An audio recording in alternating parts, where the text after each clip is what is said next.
kasih Kristus, morning everyone. Puji Tuhan kita dapat beribadah bersama kembali pada pagi hari ini. Praise the Lord that we all can praise and worship together. Let's quiet our heart and mind to enter His holy presence with meditation and prayer. Mari kita tenangkan hati dan pikiran kita untuk masuk dalam hadirat-Nya yang kudus dengan bermeditasi di dalam doa. Mari kita mulai.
Ayat untuk mengawali ibadah kita pagi ini diambil dari kitab Keluaran pasal yang ke-20 ayatnya yang ke-8.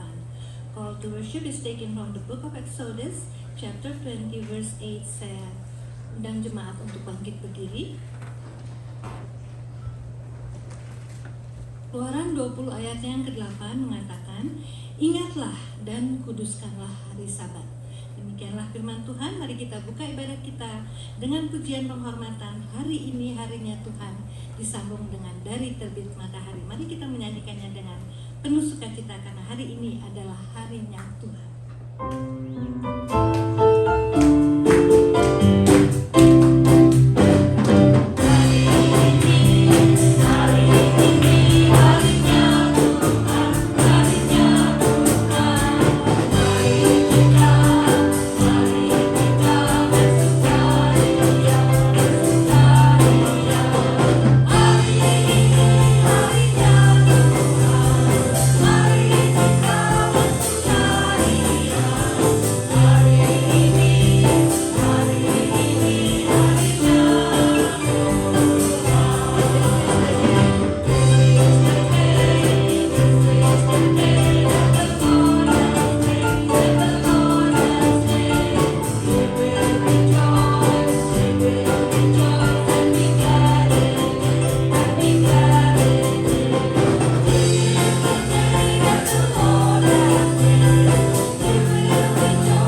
bukannya namamu sajalah yang selalu dipuji, disembah, khususnya hari ini adalah harimu Tuhan. Our Heavenly Father, all the glory is unto you, Lord, especially today is your day, Lord. Tetapi sesungguhnya tiap-tiap hari adalah harimu ya Tuhan. Terima kasih ya Tuhan, Engkau selalu bersama-sama dengan kami. Terima kasih atas kasih dan kemurahan-Mu, atas segala berkat-Mu yang baru tiap-tiap hari. Actually, Lord, every day is your day, Lord. Thank you for always being there for us. Thank you for your love and mercy, for all your blessings every day. Bapa, kami datang untuk memuji dan menyembah-Mu, serta mendengarkan firman-Mu pada pagi hari ini. Urapi dan berkati Saudara Yesaya Adijaya yang akan menyampaikan firman-Mu.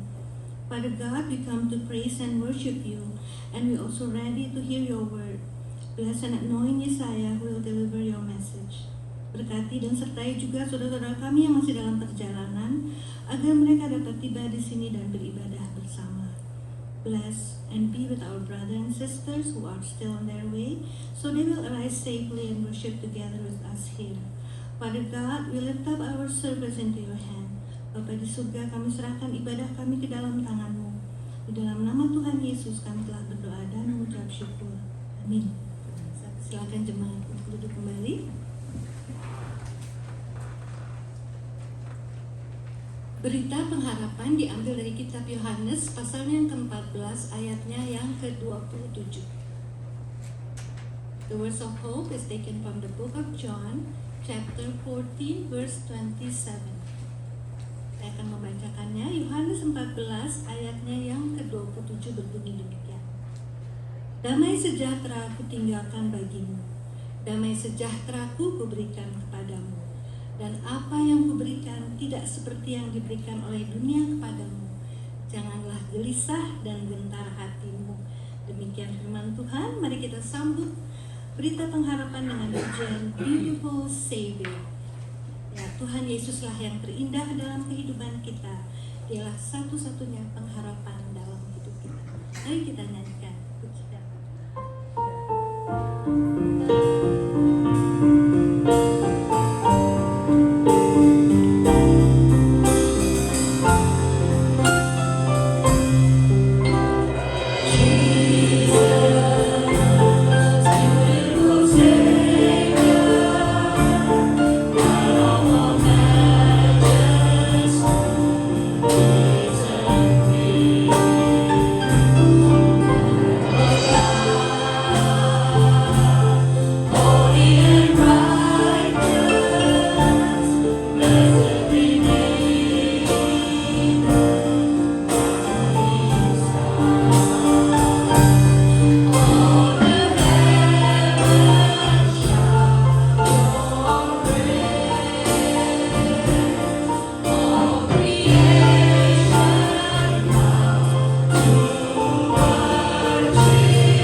ayatnya yang ke-12.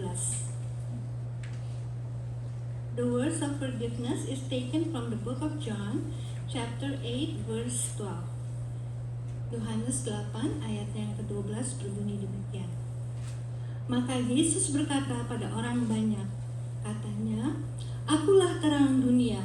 Barang siapa mengikut aku, ia tidak akan berjalan dalam kegelapan, melainkan ia akan mempunyai terang hidup." Demikianlah firman Tuhan. Kita akan memuji Tuhan lagi sebelum kita memohon kepada Tuhan di dalam doa syafaat. Baiklah, kita imani terlebih dahulu bahwa bagi Tuhan tidak ada yang mustahil. Before our intercessory prayer, let us have faith that nothing is impossible for God. Let us praise Him.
Sebelum kita membawakan doa syafaat, kita akan membawakan pujian nama Yesus.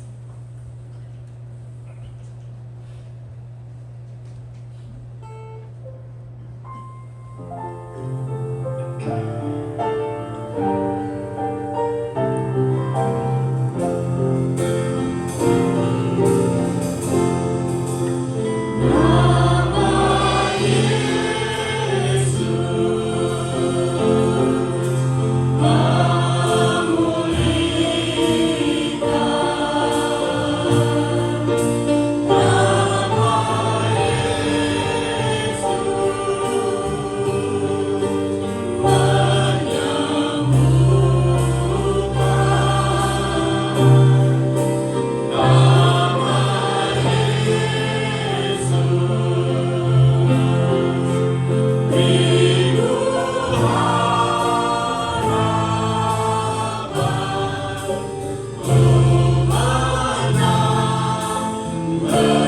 kita sama-sama tundukkan kepala dan kita akan berdoa.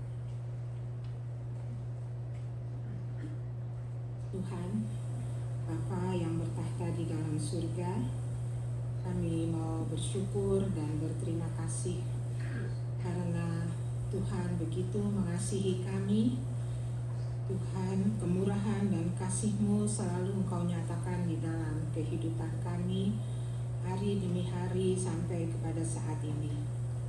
Engkau mencukupi kami, memberikan kekuatan, memberikan kesehatan, sehingga kami boleh ada sebagaimana kami ada pada saat ini.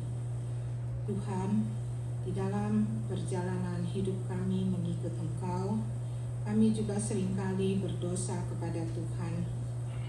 Kami seringkali tidak mentaati firman Tuhan. Kami seringkali menyakiti hati Tuhan dengan sikap, dengan kata-kata, ataupun dengan perbuatan kami. Kami seringkali tidak taat dan tidak mengasihi Tuhan. Kami juga seringkali menyakiti hati sesama kami dan tidak menjadi berkat. Tuhan, pada pagi hari ini Tuhan, bersama-sama dengan jemaat-Mu juga Tuhan kami datang. Kami mohon Tuhan, ampunilah akan segala dosa dan salah kami. Ampuni akan kelemahan dan kekurangan kami. Dan tolonglah kami Tuhan, mampukan kami ya Bapa dengan kuasa Roh-Mu yang kudus, supaya di hari-hari yang mendatang kami boleh hidup di dalam kebenaran Tuhan. Kami boleh hidup di dalam ketaatan yang sesuai dengan kehendak-Mu. Tolong kami Tuhan untuk selalu menjadi berkat bagi sesama kami. Dan tolong kami juga untuk terus setia kepada Tuhan, apapun yang ada di hadapan kami. Bapa di dalam surga, kami juga mau berterima kasih kalau pada saat ini kami boleh membawa permohonan-permohonan kami kepada Tuhan. Tapi pertama-tama Tuhan, kami mau bersyukur dan berterima kasih untuk semua doa-doa yang Tuhan sudah jawab. Kami mau berdoa untuk semua masalah-masalah yang Tuhan sudah selesaikan. Kami juga mau mengucap syukur untuk kekuatan yang Tuhan berikan pada saat kami menghadapi masalah. Kami bersyukur Tuhan untuk kasih anugerah-Mu, untuk kesetiaan-Mu yang selalu Engkau nyatakan di dalam kehidupan kami. Bapa dalam surga, kami saat ini mau berdoa untuk saudara-saudara kami yang sedang berada di dalam kelemahan tubuh, yang merindukan kesembuhan daripada-Mu. Tuhan, kami berdoa untuk Bapak Peter Subadia. Bapak, Engkau melihat keadaan Bapak Peter ini dan kerinduannya juga untuk sehat dan bangun kembali. Tuhan, kami mau berdoa, tulurkan tangan kasih-Mu Tuhan, jamah dan sembuhkan.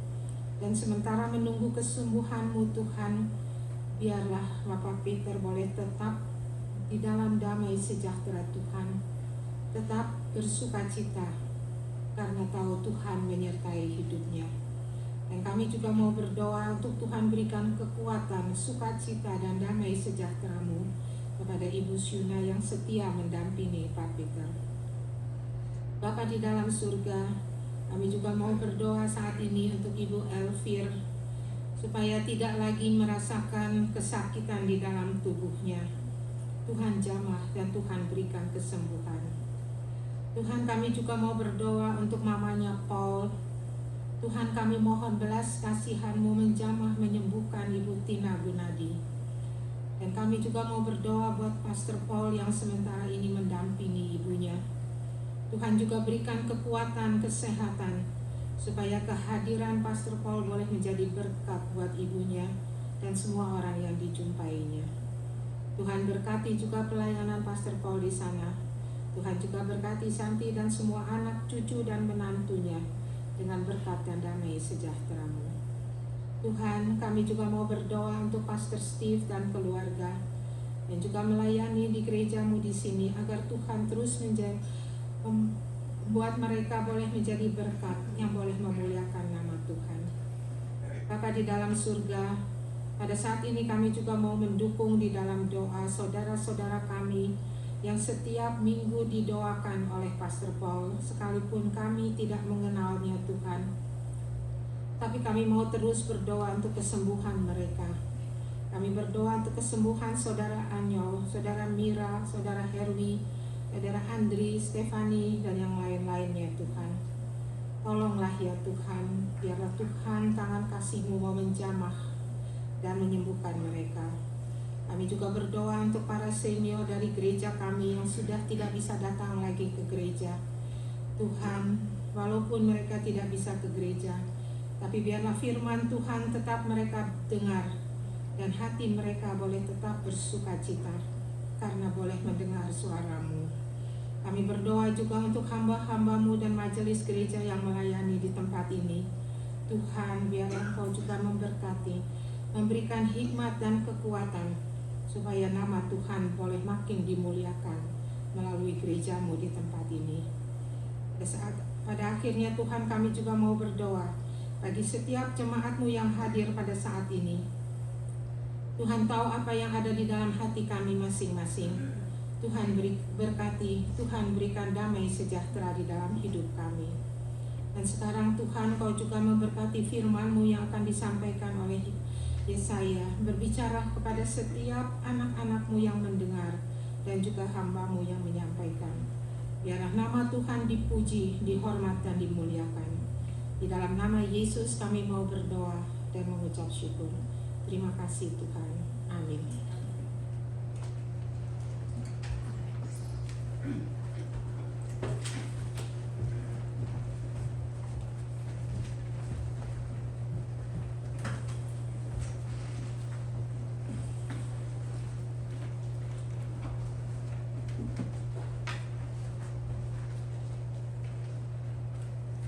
Good morning everybody, selamat pagi.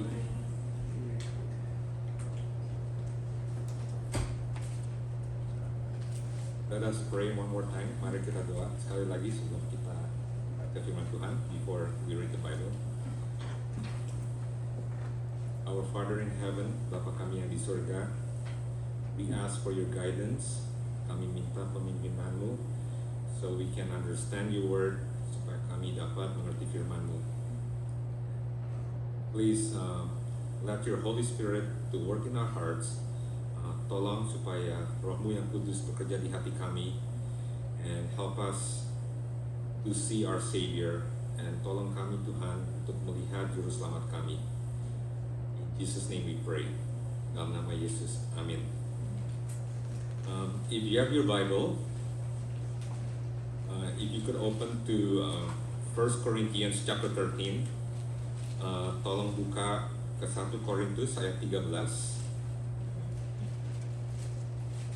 And I'm gonna read in English. I'm sorry I don't have an Indonesian Bible. Saya akan baca semuanya, and if you could just follow along with your Bible. 1 Corinthians chapter 13.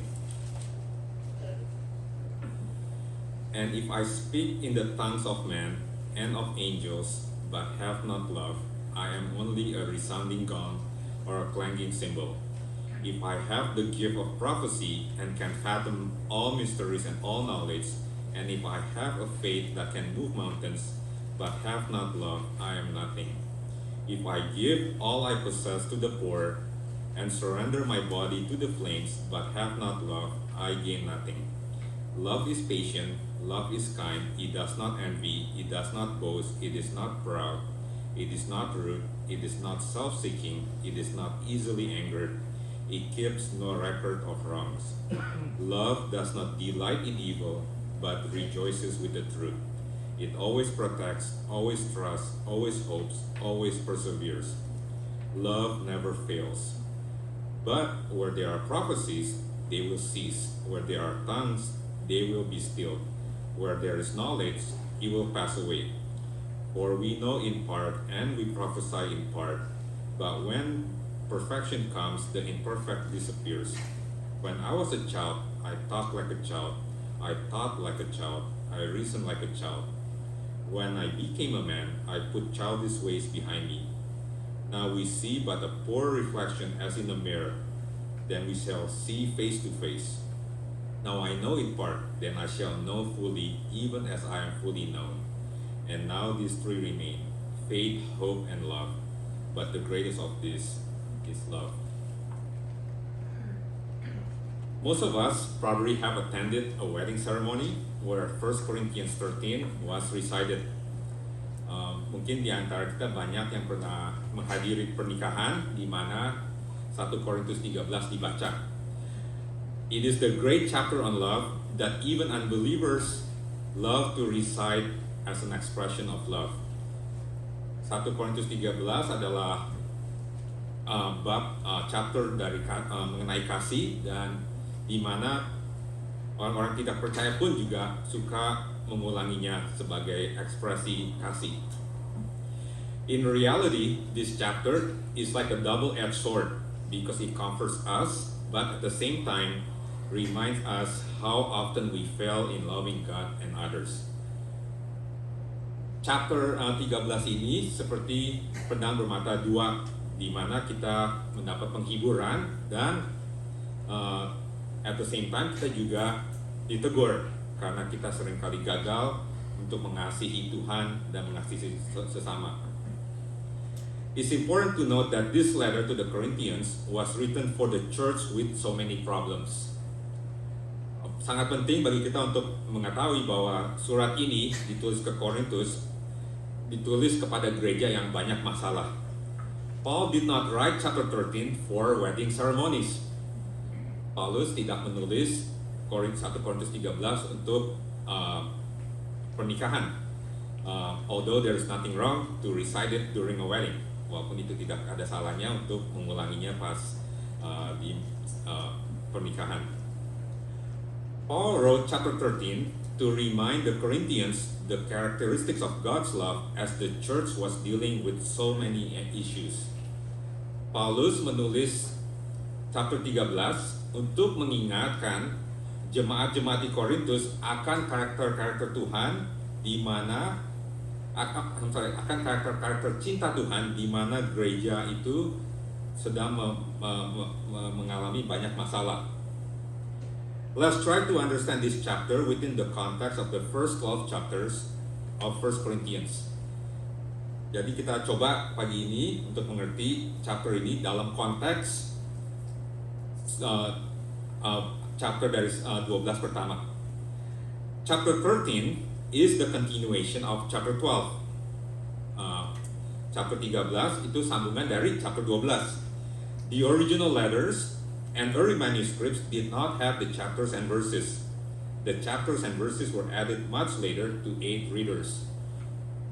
Alkitab yang pertama, surat yang original dan manuskrip tidak mempunyai bab dan ayat-ayat. Itu ditambahkan untuk membantu pembaca. The Corinthian church had so many problems. Gereja di Korintus itu banyak masalah. There were quarrels among them over who they should be following. Ada ribut-ribut di masalah siapa mereka harus mengikuti. They were fighting among themselves over being followers of Paul or Apollos or Peter or Christ. Mereka ribut-ribut. Mereka harus mengikuti siapa? Mengikuti Apollos, Petrus atau Yesus. You can read that in chapter 1 and chapter 3. Saudara bisa baca sebagai Bible study di chapter 1 dan chapter 3. In chapter 4, the church challenges Paul apostolic ministry. Di chapter 4, gerejanya meragukan Paul punya ministry. Then there was an issue with immorality where a member of the church committed adultery with his stepmom, and you can read that in chapter 5. Di chapter 5 ada isu dengan percabulan, di mana ada anggota gerejanya bercabul dengan stepmomnya, ya, mama angkatnya. Then in chapter 6, the Corinthian believers were suing each other. So di chapter 6, jemaatnya sue each other, ya, menuntut satu sama lain. In chapter 11, some of them had too much wine to drink from the whole and got drunk from the Holy Communion. Di chapter 11, mereka ambil perjamuan kudus dan mereka mabok. Ya, and it's true. You open the Bible, ya, buka ayat and buka Alkitab dan baca di chapter 11 kayak gitu. So this church had so many problems. Gereja ini banyak masalah. I'm glad our church doesn't have that kind of problems. Yeah, I've never seen no one get drunk from our Holy Communion. Ya, saya mengucap syukur di gereja ini nggak ada masalah seperti itu, nggak ada orang mabok dari perjamuan kudus. In chapter 12, Paul addresses the use of spiritual gifts. Di ayat chapter 12, Paulus berbicara tentang karunia roh. Apparently there were arguments and jealousy over spiritual gifts and who was more important in the church. Dan ada argumen dan saling iri terhadap satu sama lain mengenai karunia-karunia roh dan siapa yang lebih penting di gereja. At the end of chapter 12, in verse 31, Paul tells them that there is the most excellent way than all the spiritual gifts.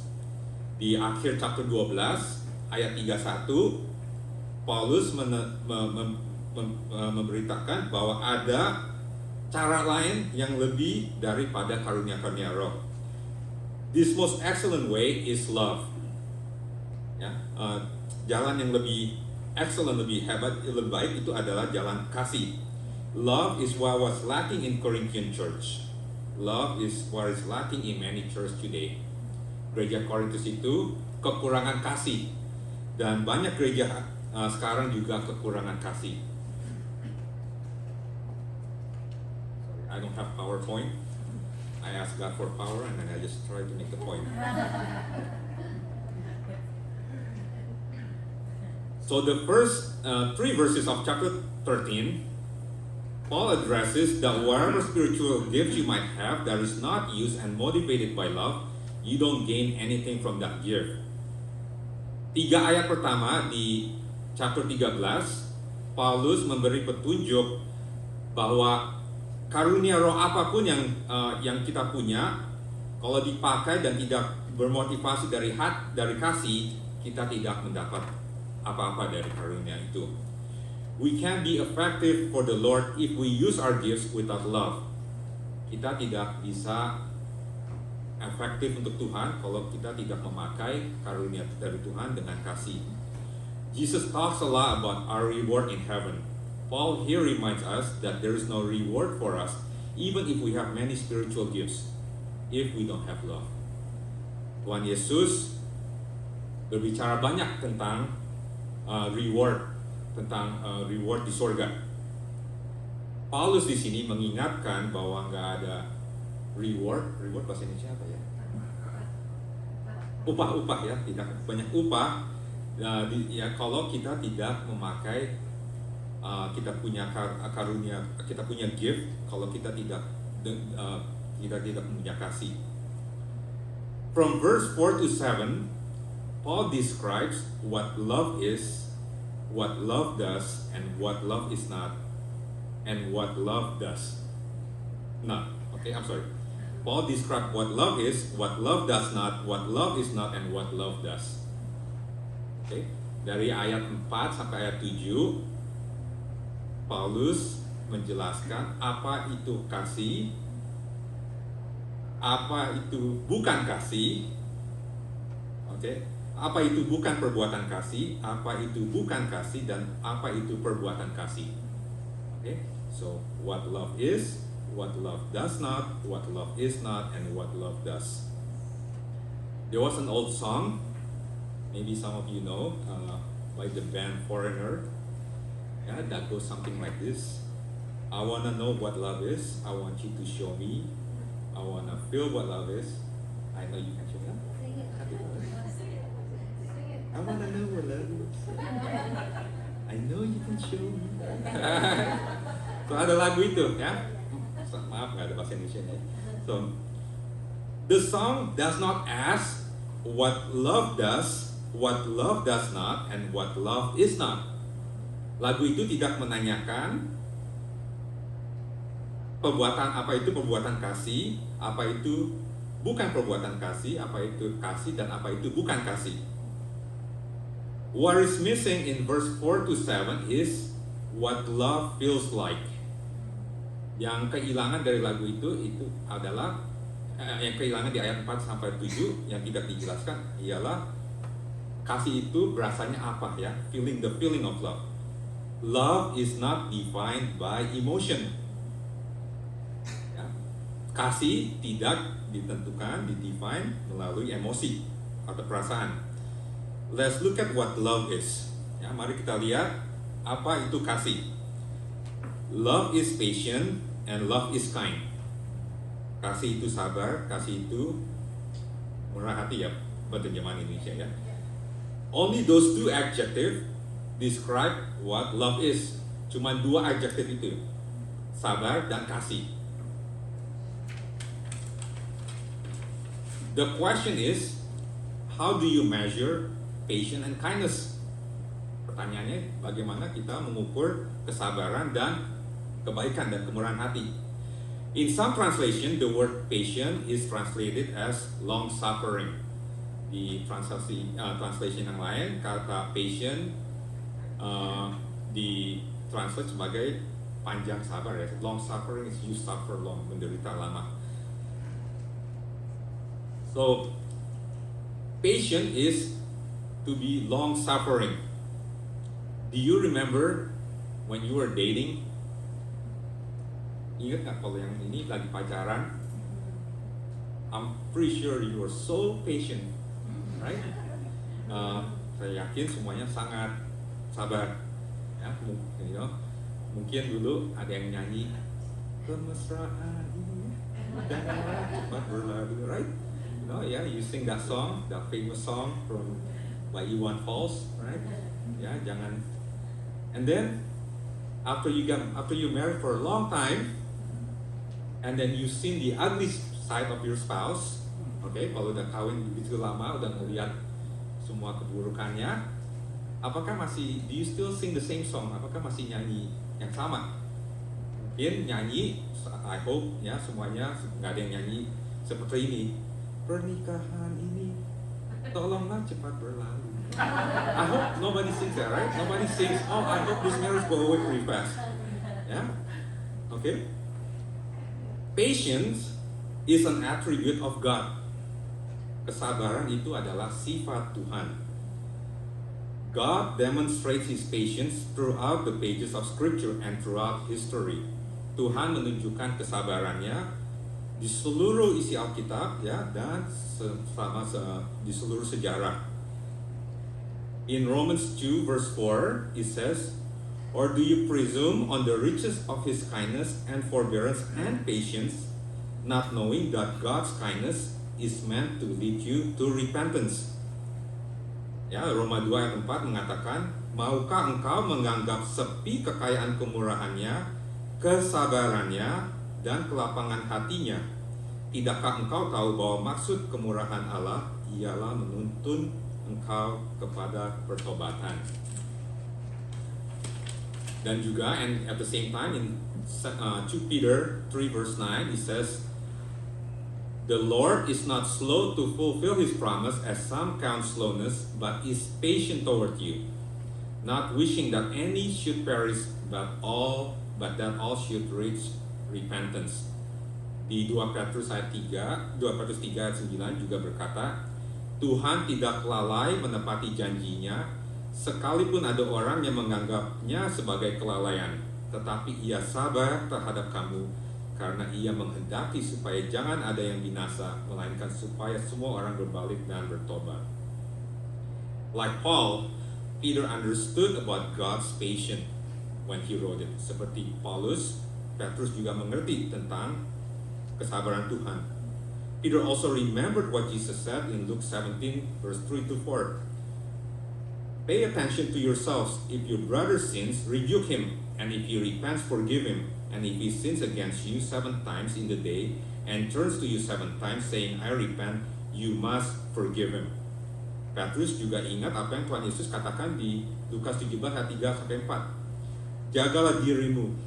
Jikalau saudaramu berbuat dosa, tegurlah dia, dan jikalau ia menyesal, ampunilah dia. Bahkan jikalau ia berbuat dosa terhadap engkau 7 kali sehari, dan 7 kali ia kembali kepadamu, dan berkata, aku menyesal, engkau harus mengampuni dia. That is patience. Itulah kesabaran.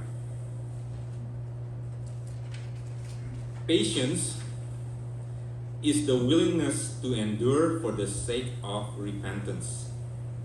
Kesabaran ialah kemauan untuk menanggung demi pertobatan. God's eyes are too pure to look on evil, but God is willing to endure our sinfulness, so we repent. Mata Tuhan sangat suci untuk melihat kejahatan evil, tapi Tuhan mau menanggung dosa-dosa kita supaya kita repent, mau menderita ya. I think translation for endure is menderita. We must also endure one another for the sake of Christ. Kita harus juga menanggung satu sama lain demi Kristus. Love is kind. The second adjective. Yang kedua adjektifnya, kasih itu baik atau murah hati. The Bible describes kindness as being compassionate and merciful. Alkitab menjelaskan kebaikan sebagai penuh yang punya compassion dan kemurahan hati, merciful. We see this example in the parable of the Good Samaritan. The Samaritan was the least expected to stop and help, but he was the only one that stopped and helped. Kita lihat contoh kindness, compassionate, and merciful dari perumpamaan tentang orang Samaria yang baik. Orang Samaria itu yang paling tidak diduga untuk stop dan membantu, tapi dia satu-satunya yang stop dan membantu. Remember also at the Garden of Gethsemane when Jesus was arrested and Peter took a sword and cut off the ear on one of the guards. Ya, kita bisa baca di cerita tentang di Garden Gethsemane pas saat Tuhan Yesus ditangkap dan Petrus mengambil pedang dan dia memotong kuping salah satu serdadunya. What did Jesus do? Apa yang Yesus lakukan? He picked up the ear and healed his enemy. Dia mengangkat kupingnya dan menyembuhkannya. That is kindness. It's easy to be kind if we like the other person, but God wants us to also be kind to those who hate us. Gampang itu, sangat gampang berbuat baik kepada orang yang berbaik sama kita. Tapi Tuhan mau kita berbuat baik terhadap orang yang membenci kita. God is compassionate and merciful to the undeserving. Tuhan itu penuh compassion dan murah hati, belas kasihan dan murah hati untuk orang yang tidak layak menerimanya. Let's now look at what love does not. Mari kita lihat sekarang apa itu bukan perbuatan kasih. Love does not envy. Kasih itu tidak iri hati, tidak cemburu. What Paul is referring here is envy or jealous at the success of others. Yang Paulus bicarakan di sini adalah keirian terhadap kesuksesan orang lain. In chapter 12, he's dealing with jealousy over spiritual gifts. Di chapter 12, Paulus menghadapi tentang kecemburuan over spiritual gifts, ya, karunia roh. We need to be happy for others and content with God has given us. Kita mesti bersukacita buat orang lain dan puas dengan apa yang Tuhan telah berikan kepada kita. Love does not boast. Kasih itu tidak sombong. Again, within the context of chapter 12, Paul is reminding the Corinthians not to boast over any spiritual gifts. Kalau kita lihat di konteks pasal 12, Paulus mengingatkan gereja di Korintus jangan sombong atas karunia roh.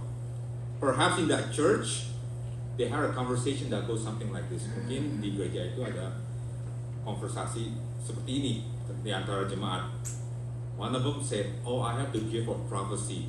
What do you have?" "Oh, I have the gift of healing. I know what God is going to do in the future."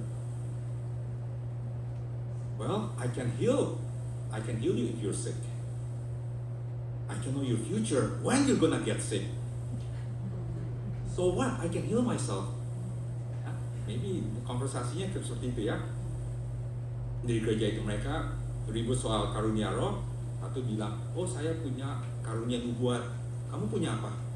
Oh saya punya karunia menyembuhkan. Oke, saya tahu apa yang terjadi di masa depan. Saya juga bisa sembuhin kamu kalau kamu sakit di masa depan. Saya tahu masa depan kamu. Kapan kamu sakit? Well, kalau saya sakit, saya bisa sembuhin diri sendiri. There was so love does not boast. Kasih itu tidak sombong. Perhaps we may not be boastful in front of others, but are we boastful on the inside, thinking that we are better than the other person?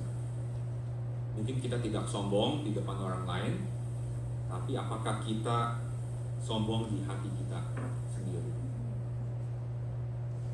James reminds us that every good and perfect gift is from our Heavenly Father. We have no reason to boast over anything. Yakobus mengingatkan kita bahwa setiap hadiah yang sempurna datang dari Tuhan, dari Bapa yang di surga. Kita nggak ada alasan untuk sombong. Love does not delight in evil, but rejoices with the truth. Ya, let's look at mari kita lihat the other does not ya. Apa itu bukan perbuatan kasih? Kasih tidak delight in evil. Bahasa Indonesia apa ya? Tidak menyukai,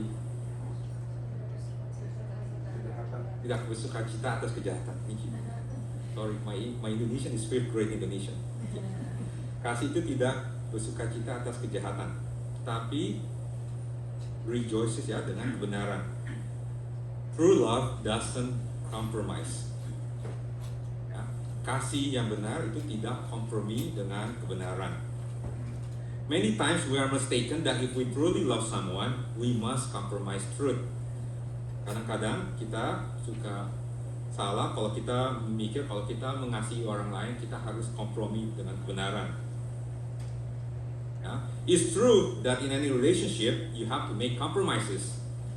Emang betul di setiap relationship hubungan kita harus membuat kompromi. But God doesn't teach us to compromise truth. Tapi Tuhan tidak mengajarkan kita untuk kompromi dengan kebenaran. So, for example, right? When we learn to compromise in relationship, ya, kita belajar untuk kompromi di relationship. Lagi saya pacaran, saya tuh suka roller coaster. Ya, when I was dating, I love roller coaster. My wife doesn't like roller coaster. Istri saya tidak suka coaster. One of the very first dates, I took my wife to Disneyland. So salah satu date yang pertama, saya ngajak istri, dulu pacar saya, istri saya sekarang, ke Disneyland. She hates roller coaster, and there's one roller coaster that we went to California Adventure. Kita ke California Adventure. And I couldn't ride any roller coaster. I was miserable. Saya nggak bisa naik roller coaster. Saya miserable. Yeah. But I didn't compromise. My mistake. Saya nggak kompromi ya. Saya cuma kompromi one time. So there was one ride. Yeah. Name of it's called Hollywood Tower of Terror. Ada salah satu ride namanya Hollywood Tower of Terror. They changed it now to Guardian of Galaxy. It's still the same ride. Namanya sekarang udah diganti ya. So I told her, let's go on that ride. It's just an elevator ride. Don't worry, right? Okay. So saya kasih tahu dia, ikut ini cuma kayak naik lift, naik turun gitu ya. She didn't know. I've been on that ride so many times. Dia nggak tahu. Okay, alright. So we went in there. We went up, and then suddenly the ride drops. Kita naik, tahu ride-nya drop. And I just held her hand and I said, "Oops!" Yeah. And then when the ride dropped, I said to her, "Oops! Yeah, sorry." Yeah. She was mad at me, but she forgave me. Dia marah, tapi dia mengaku. Saya tidak kompromi, right? Now, I learned to compromise. When I go to Disneyland, we go on a small world. I just think that's a roller coaster in my mind. Ya. Nah, sekarang saya kompromi kalau naik small world, lagi nyanyi It's a Small World, ya anggap aja itu roller coaster. Ya. We need to compromise over trivial things like that. Kita butuh kompromi soal kecil seperti itu. But when it comes to truth, love cannot and does not compromise. Kalau soal kebenaran, kasih itu tidak bisa dikompromi. In chapter 5, Paul confronted the church for condoning the man who's sleeping with his stepmom. Ya, di chapter 5, Paulus menegur anggota gerejanya, menegur gereja karena mereka menyetujui orang yang bercabul dengan mama angkatnya. Ya, it says like this in chapter 5. It is actually reported that there is sexual immorality among you, and of a kind that does not occur even among pagans. A man has his father's wife, and you are so proud. Yeah? Shouldn't you rather have been filled with grief and have put out of your fellowship the man who did this? Memang orang mendengar bahwa ada percabulan di antara kamu, dan percabulan yang begitu rupa seperti yang tidak terdapat sekalipun di antara bangsa-bangsa yang tidak mengenal Allah, yaitu bahwa ada orang yang hidup dengan istri ayahnya. Sekalipun demikian, kamu sombong. Tidakkah lebih patut kamu berduka cita dan menjauhkan orang yang melakukan hal itu dari tengah-tengah kamu? So the church was compromising with the truth. Gereja itu berkompromi dengan kebenaran. And also when we look at Jesus, when Jesus talked with the woman on the well, kalau kita lihat Tuhan Yesus di saat dia berbicara dengan perempuan di sumur Yakub, Jesus loved her, but he never condoned what she had done. Tuhan Yesus mencintai wanita itu, tapi Tuhan Yesus tidak pernah menyetujui apa yang dia telah lakukan.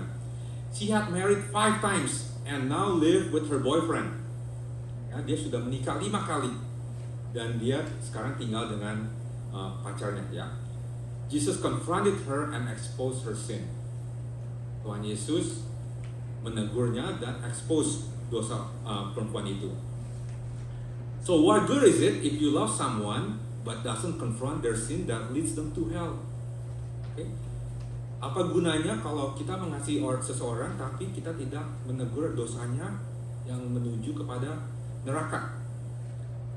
We must speak the truth in love to win the other person for Christ. Kita harus berbicara kebenaran dengan kasih untuk memenangkan orang itu buat Kristus. Let's now look at what love is not. Mari kita sekarang lihat apa itu bukan kasih. It is not proud, tidak sombong. It is not rude, ya, kasar ya, oke, tidak kasar. It is not self-seeking, tidak mementingkan diri sendiri. Thank you. Ya. Okay. I think those 3 are very straightforward. Ya. So, saya rasa 3 itu sangat terus terang ya. But what about the next 2? It is not easily angered. It keeps no record of wrong. Ya, gimana dengan yang 2 kemudian? Tidak gampang marah dan tidak mengingat-ingat kesalahan. This all goes back to being patient and kind. When you're patient, you're not easily angered. Isn't it true? When we're patient, we're not easily angered, right? Ini jadi balik soal masalah sabar dan baik. Kalau kita sabar, kita nggak gampang marah. When you're kind, you don't keep track of what the other person has done wrong. If you still bring up past sins, have you ever forgiven the other person? Kalau kita baik, murah hati, kita tidak mengingat-ingat kesalahan orang lain. Kalau kita masih mengingat-ingat, apakah betul-betul kita sudah mengampuni orang itu? Ya. The Bible tells us, in God's forgiveness, He remembers our sin no more. Ya, kita mengajarkan kita, Tuhan mengampuni kita dan Tuhan tidak mengingat-ingat dosa kita lagi. It doesn't mean that God lost His omniscient attribute. It simply means He doesn't bring up our sins anymore. Itu bukan artinya Tuhan hilang sifat maha taunya itu cuma memberitahu kita bahwa Tuhan tidak mengungkit-ungkit dosa-dosa kita lagi. Every forgiveness is a blank page for a new chapter. Setiap pengampunan adalah halaman yang kosong untuk chapter yang baru, ya. Lastly, let's look at what love does. Mari kita lihat apa itu perbuatan kasih. It always protects, always trusts, always hope, always persevere. Selalu melindungi, percaya, selalu berharap, dan persevere. Persevere apa ya? Selalu tekun, ya. These are the actions of love. Protect, trust, hope, persevere. Inilah adalah aksi dari kasih, ya.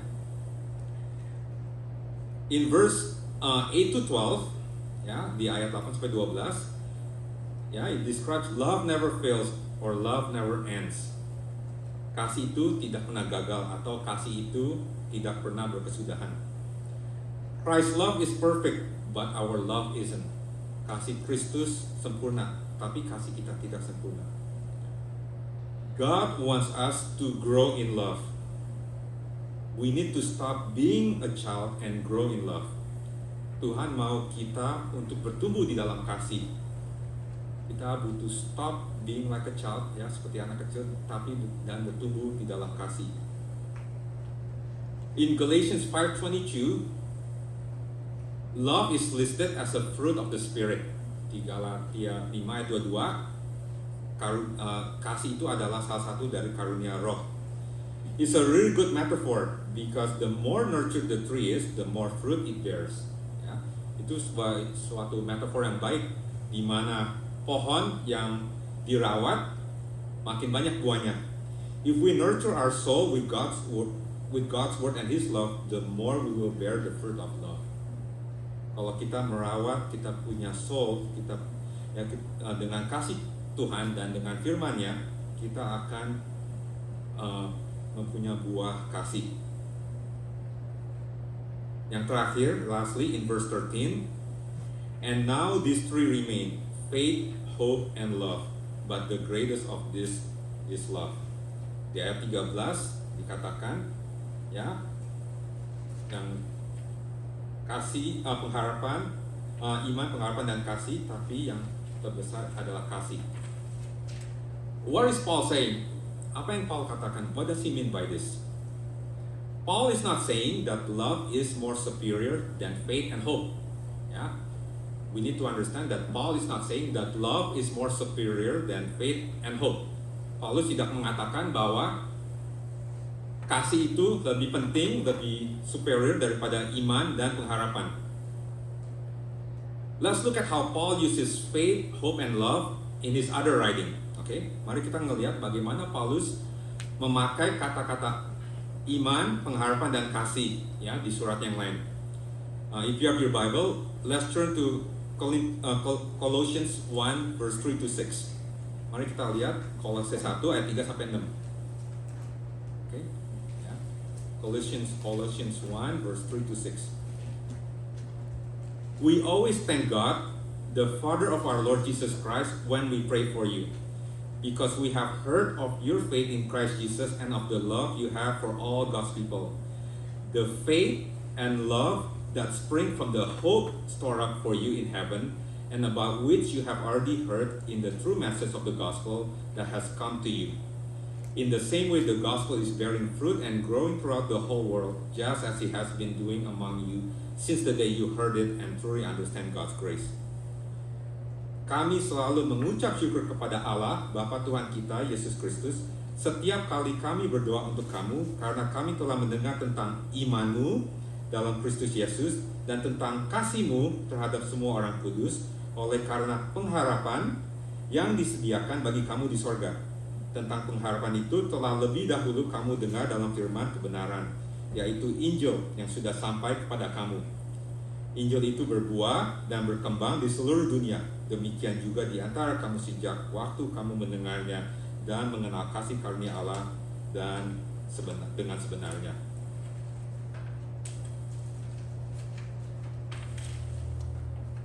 A Christian life, consists of faith, hope, and love. Kehidupan Kristen terdiri dari iman, pengharapan, dan kasih. Faith is essential. Iman itu penting. Because we are justified by faith in Jesus Christ. Kita dibenarkan oleh iman di dalam Tuhan Yesus Kristus. Okay?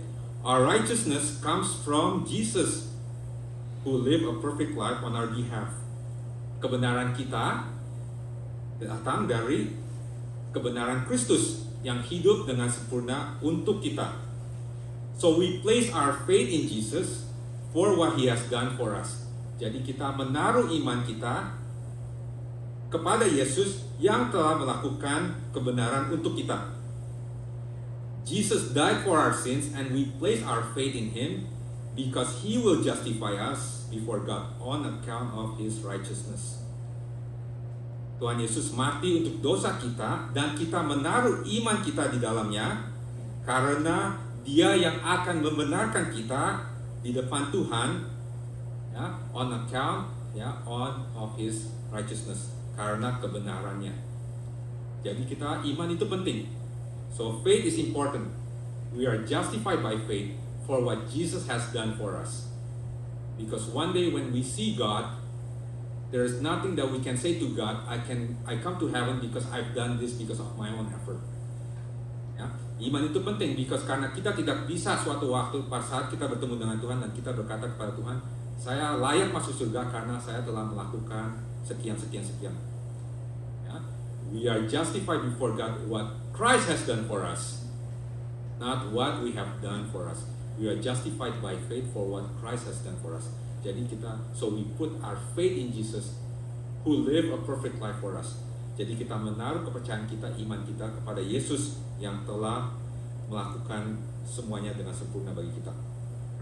Also in Hebrews 11 verse 6, di Ibrani 11 ayat 6, it says, without faith it is impossible to please God, because anyone who comes to Him must believe that He exists and that He rewards those who earnestly seek Him. Ya, juga di Ibrani 11 ayat 6 itu berkata, tanpa iman tidak mungkin untuk menyenangkan Tuhan, karena setiap orang yang datang kepada Tuhan harus percaya bahwa Tuhan itu ada. Ya. So faith is important. Jadi faith, iman itu penting. Is one of the component of the Christian life. Ya, salah satu komponen of the Christian life. The second component in Christian life is hope. Komponen kedua adalah pengharapan. The hope Paul is referring to here is not some earthly hope, but the hope of the resurrection. Pengharapan yang Paulus bicarakan ini adalah bukan pengharapan duniawi, tapi pengharapan tentang kebangkitan. As we go to our study in the book of Acts with Pastor Paul, ya, sama kita going to our study weekly study di buku di Kisah Para Rasul dengan, ya, Paul mentioned when he stood trial before Felix, before the Jewish leaders, Paul mentioned the hope of the resurrection. Di saat Paulus berdiri di dalam pengadilan, dia bicarakan tentang pengharapan kebangkitan. A Christian hope is the hope of the resurrection, where one day God will raise our bodies to eternal life with Him. Pengharapan orang Kristen adalah pengharapan akan kebangkitan, di mana Tuhan akan membangkitkan tubuh kita untuk hidup selamanya dengan Dia. It is a real physical bodily resurrection, just as Jesus rose from the dead in bodily form. Kebangkitan itu adalah kebangkitan secara bodily, ya, bukan spiritually, is bodily resurrection, di mana seperti Tuhan Yesus telah bangkit dari antara orang mati. You can read that in 1 Corinthians 15. Saudara bisa baca di 1 Korintus 15. Is the hope that everyone longs for. Yeah, because if you watch movies and everything, they all talk about the afterlife. Kalau kita nonton banyak film, banyak orang ngomong tentang the afterlife, habis kematian. But the Christian, as believers, as Christians, we have this hope. Sebagai orang percaya, kita punya harapan ini, yaitu harapan kebangkitan daging. Ya, dan pengharapan ini Betul, and this hope is real. One day when we get to heaven, our faith will be finalized. Our hope will be fulfilled. What remains is the third component in a Christian life, which is love. Okay?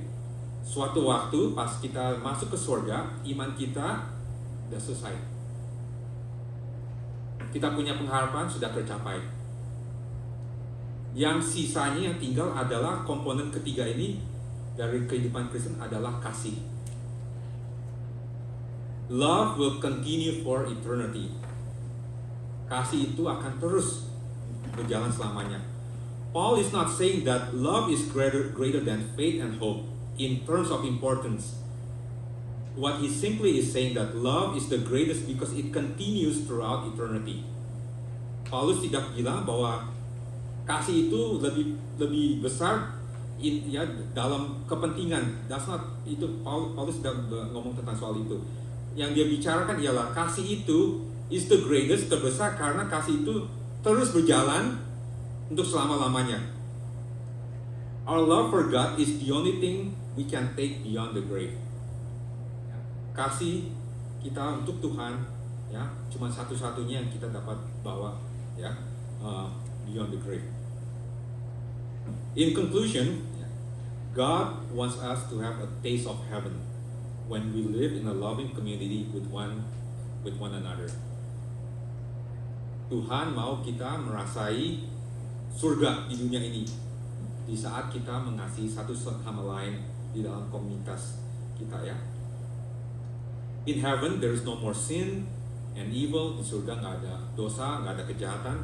There's only love. Cuma ada kasih. If as a church God's people love one another, we will have a taste of heaven. If as a church God's people love one another, we will have a taste of heaven. Kalau sebagai gereja kita saling mengasihi satu sama lain, kita akan mengalami apa itu surga. Chapter 13 actually concludes in chapter 14 verse 1.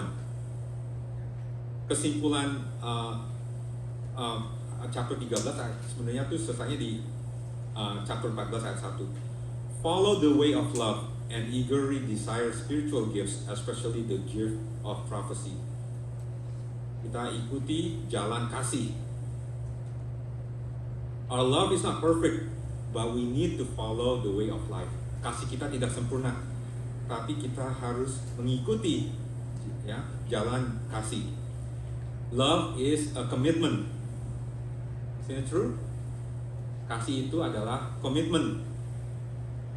When an athlete is committed to winning, he will follow through every training, every diet, everything else that will help him win, that will help him succeed, until he accomplishes his goal. Seorang atlet yang committed untuk menang, dia akan ikuti semua training, diet, ya semuanya yang akan membantu dia sukses, ya. Dia akan ikuti sampai dia mencapai goalnya. When you're committed to loving others, you follow what love is not, does and does not. Kalau kita committed untuk mengasihi satu sama lain, kita mengikuti apa itu kasih, apa itu bukan kasih, apa itu perbuatan kasih dan apa itu bukan perbuatan kasih. It's easy to love others when the feeling is there. Is it true? Gampang itu mengasihi kalau ada feeling. But can we follow the way of love even when the feeling is not there? Dapatkah kita mengikuti jalan kasih even when the feeling is not there?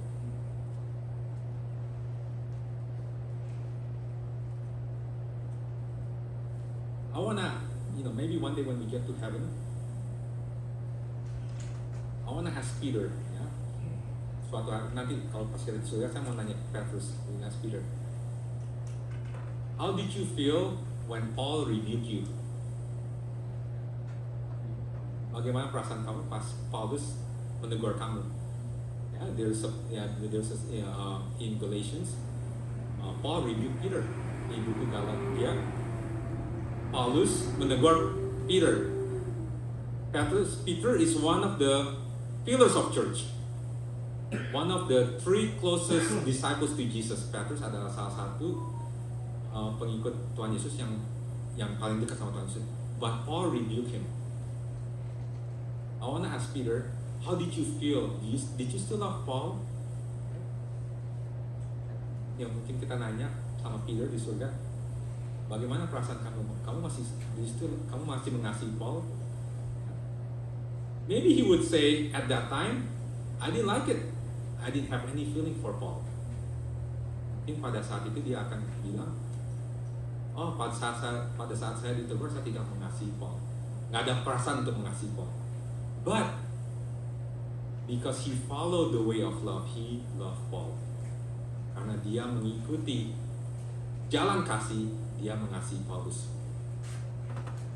We need to follow the way of love. Jesus is the shepherd who's committed to finding the lost. Tuhan Yesus adalah gembala yang committed untuk mencari orang-orang yang hilang. Like the parable of the lost sheep, seperti perumpamaan tentang domba yang hilang, the shepherd left behind the 99 so he can find the one lost sheep. Gembala itu meninggalkan 99 domba yang lain supaya dia mencari satu yang hilang. That is commitment. Itulah komitmen. And then when he found the sheep, he carried the sheep on his shoulder and bring it back to his sheepfold. Pas saat dia menemukan domba itu, dia mengangkat domba itu dan menaruh di atas pundaknya dan membalikkannya kepada domba-domba. That is the commitment that God has for us. God's love is a pursuing love. Kasih Tuhan adalah kasih yang mencari. It's a committed love. Kasih yang berkomitmen. We can learn here that we need to follow the way of love. Kita bisa belajar, kita harus mengikuti jalan-jalan kasih. Let's pray. Mari kita berdoa. Heavenly Father, Bapa yang di surga, we thank you, Lord, for giving us this great example of love. Kami mengucap syukur karena Engkau memberikan contoh yang baik tentang kasih through your Son Jesus Christ, melalui anakmu Tuhan Yesus Kristus. Help us, Lord, to follow the way of love. Tuhan, tolong kami untuk mengikuti jalan kasih, and help us to love others, and tolong kami untuk mengasihi orang lain the way you love us, seperti Engkau mengasihi kami. In Jesus' name, Amen.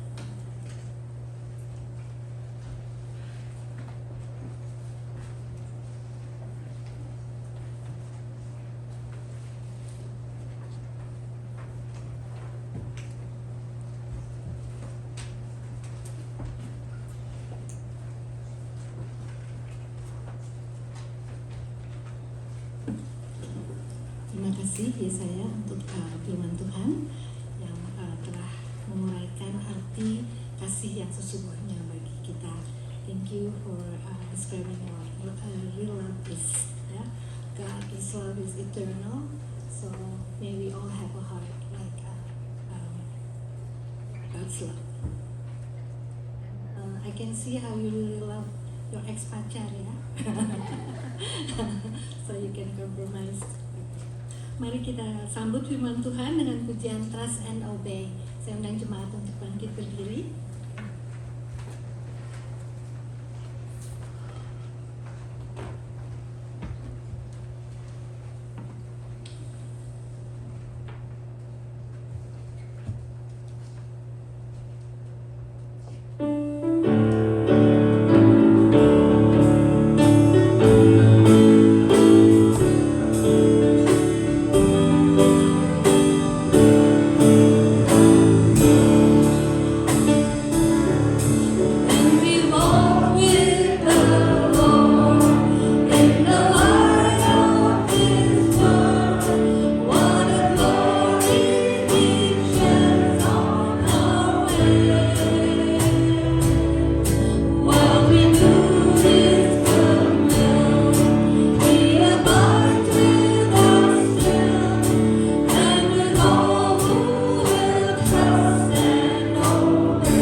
still standing, we're gonna do our apostolic creed.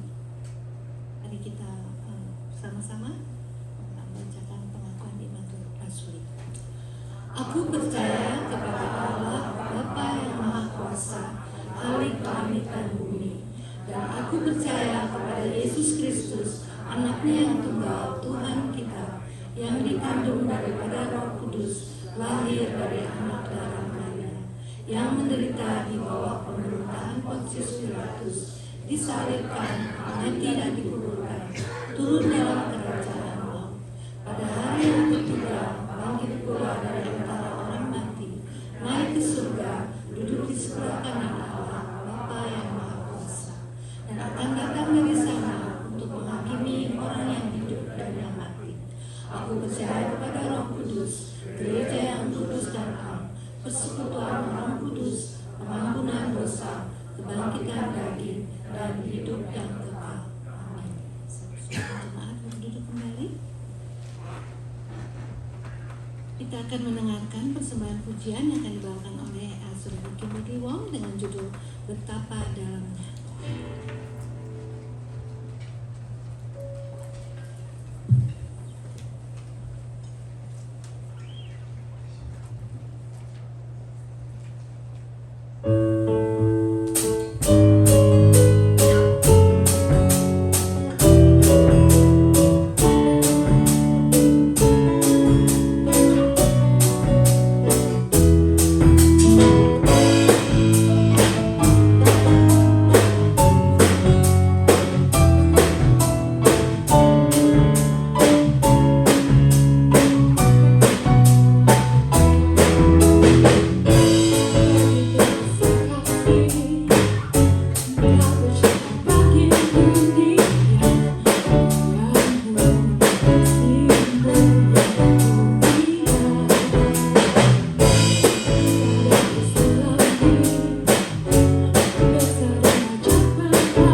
Tibalah waktunya kita untuk membawakan memberikan persembahan syukur kita. Saya undang Pak Acu untuk maju ke depan. Marilah kita memberikan dengan pengucapan syukur dan sukacita.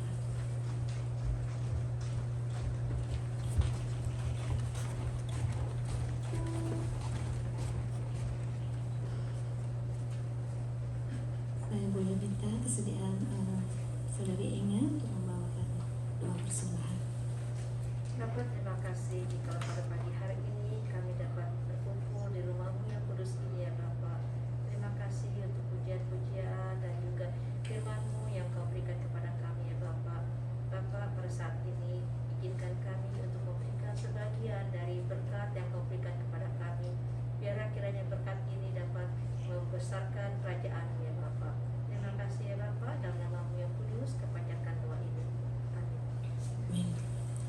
Sementara tentang persembahan dijalankan, saya ingin mengundang Saudara Randy Monika untuk membawakan pujian di batas kekuatan.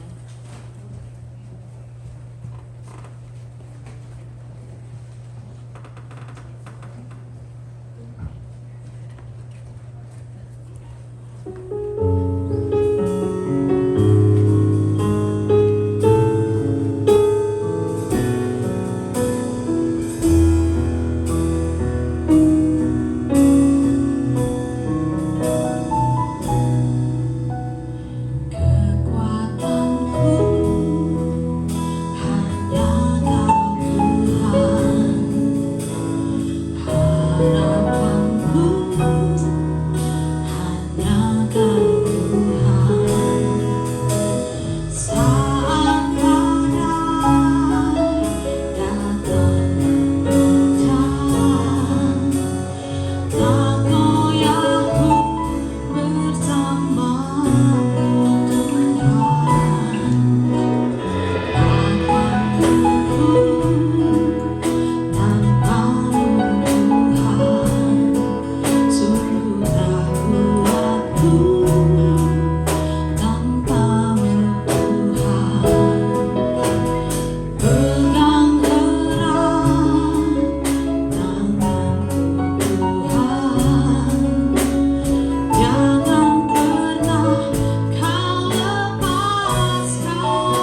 you, Randy.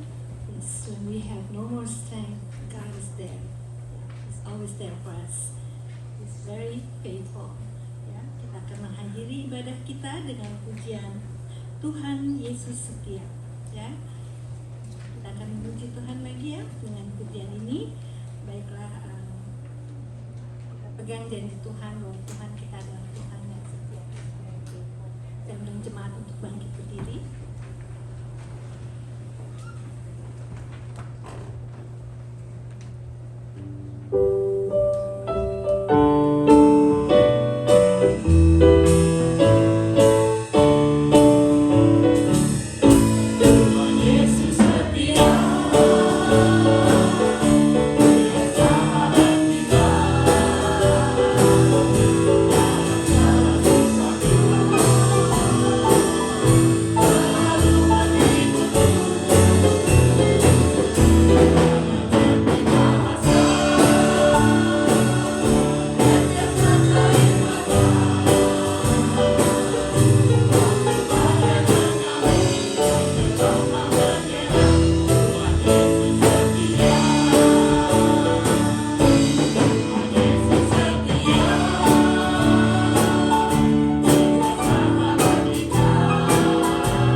Bapa yang di surga, tolong pimpin kami di minggu ini supaya kami bisa melayani Engkau, mengasihi Engkau dan hidup di jalan-Mu, dan sertai kami.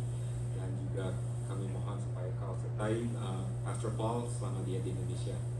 Dalam nama Tuhan Yesus kami doa, amin.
Saya akan membacakan pengumuman yang terlebih dahulu. Kami gereja mengucapkan turut berduka cita atas dipanggilnya Bapak Sam Nugroho. Bapak Sam Nugroho itu kakak dari Ibu Shuna, ibunya dari Ibu Santi Gunadi, dan paman dari Ibu Santi Gunadi, Pak Sam Nugroho, pada tanggal 27 Agustus di Surabaya. Kiranya Tuhan Yesus memberikan kekuatan dan penghiburan bagi keluarga yang ditinggalkan. Our deepest condolences to the Nugroho family for the passing of their beloved one, Sam Nugroho, on August 27 in Surabaya. Sam is the brother of Tante Shuna and the uncle of Ibu Santi. May the love of the Lord Jesus give you strength and comfort. Dan yang tadi berita duka cita, sekarang berita sukacita ya.